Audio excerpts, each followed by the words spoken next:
Sa lungsod sa Montpellier sa France, mga tuig 1995, natawo ang usa ka bata nga lalaki nga gikanlan og Roque.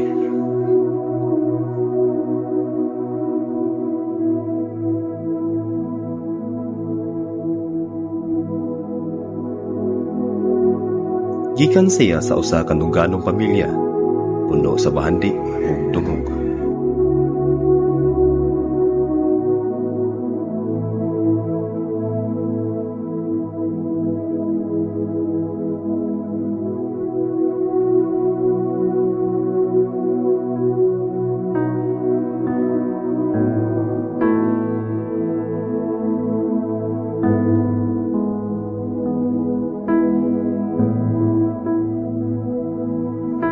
Apan bisan pa sa kahayag sa ilang palasyo, laing kahayag ang nasulod sa iyang kinabuhi.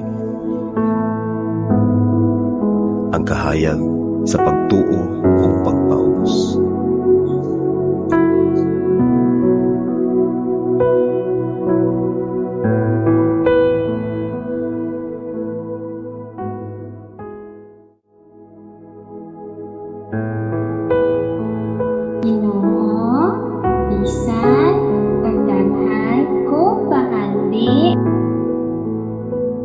Dili kini makahatag ka nako kalipay nga akong gipangita. Gusto kong tabang sa mga kabus, sa mga masakiton, sa mga walay kasandigan. Ipakita ka na ako. Ginoo, kung sa imong gusto para sa akong kinabuhi.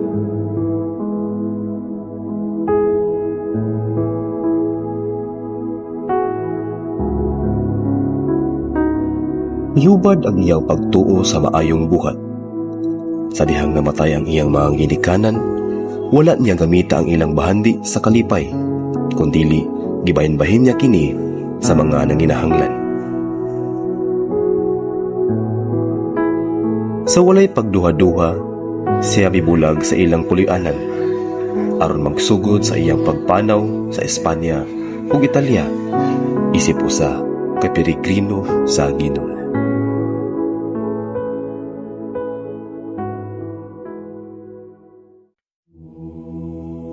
Apan sa iyang pagpanaw, usa ka dakong epidemya sa peste ang mihapak sa Europa.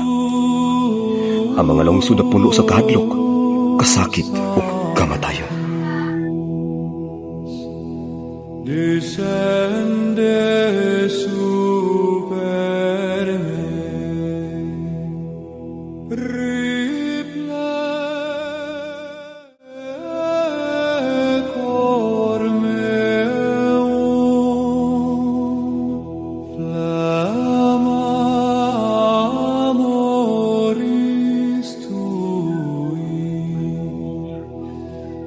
tapang, bisag among mga silingin na harlok, sabangi kami palihog.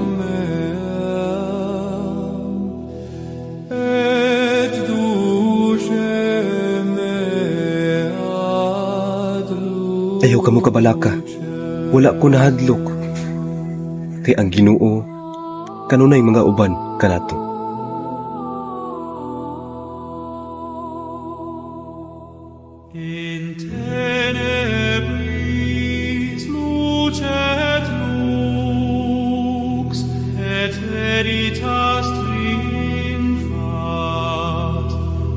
Sa pag-ampo ni Roque, daghan ang nahupayan.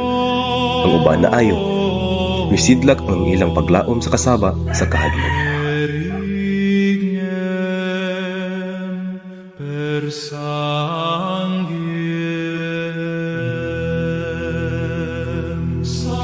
Nakahingan ako, miayo ko gamay. Salamat, Senyor Roque. Ikaw ang milagro nga among gihuwat.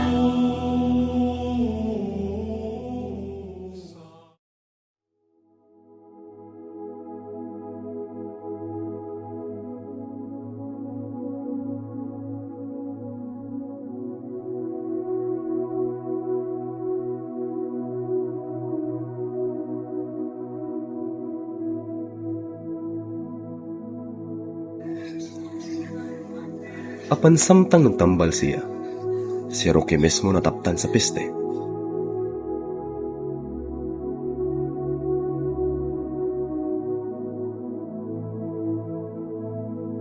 Sa kahadlok nga makatakod siya sa uban, nisulod siya sa lasang, nag-inusara, ug nag-antos.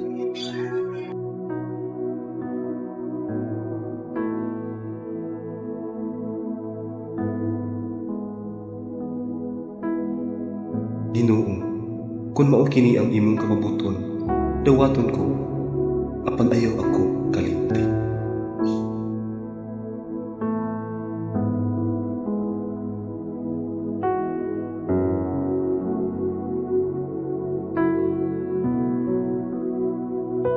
Sa iyang pagpangluya, una niabot nga iro, nga murag gisugo mismo sa Ginoo. Ikaw, nganong gadala ka upan?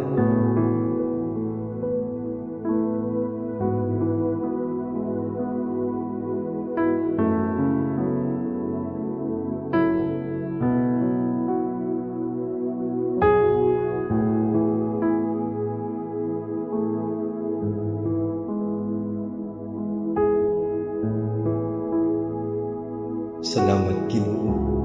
Bisan sa kalisod, wala ko ni ibiyaan.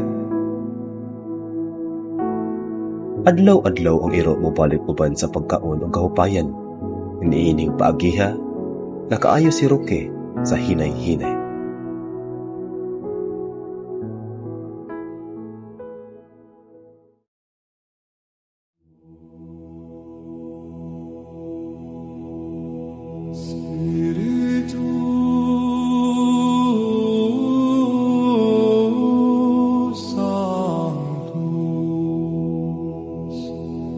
Descende super me. Kinsa ka? Ngano nagtago ka diri sa among dapit? Ako usa ka peregrino. Nangalagad ra ako sa atong Ginoo. Basin ikaw ang isbiya nga nagdala og piste sa among lungsod. Dili ikaw makanagpiste diri sa among lungsod. Dakpa siya! Sanctifica animam mea. Lutem aperibus meis est verbum et lumen semitis meis Domine. In tenebris non timero, nam tuum ecum esse. Si Roque wala gid mipakita sa iyang pagkadungganan. Gipili niyang mag-antos uban sa pag-ampo o pagpaubos. Via tua sancta, et dirige cor meum in veritate tua.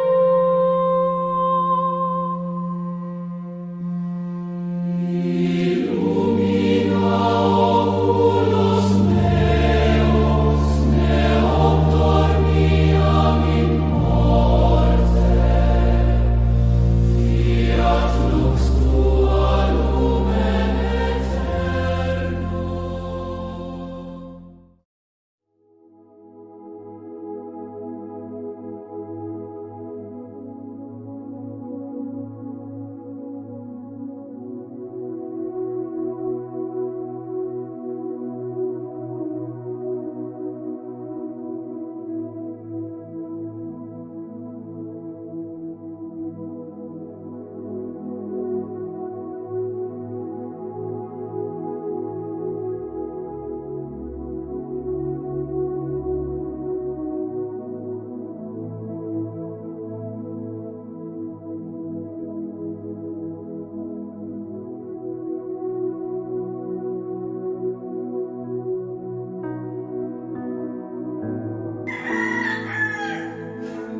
Amahan, akong gialagaran ng imong katawhan.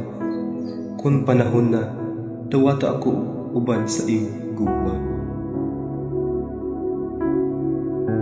Niadto na nay nagtuo kaniya.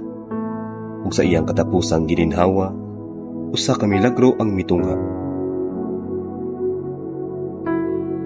Usa ka pulang krus ang mitunga sa iyang tugan. Timaan niya si Roque, tinuod nga sulugoon sa Dios. Ang marka, ang pula nga cross sa iyang dugan. Siya di ay ang duganong anak sa Monte. Sukad ni adto si Senyor San Roque na ilhan sa tibuok kalibutan nga patron sa mga masikiton, tigpanalipod patok sa epidemya ug modelo sa pag-ang. Ang kinabuhi ni Senyor San Roque nang katudlo kanato nga ang tinuod nga kalipay dili gikan sa bahandi kundi gikan sa pagpangalagad sa atong Dios ug sa iyang katawhan.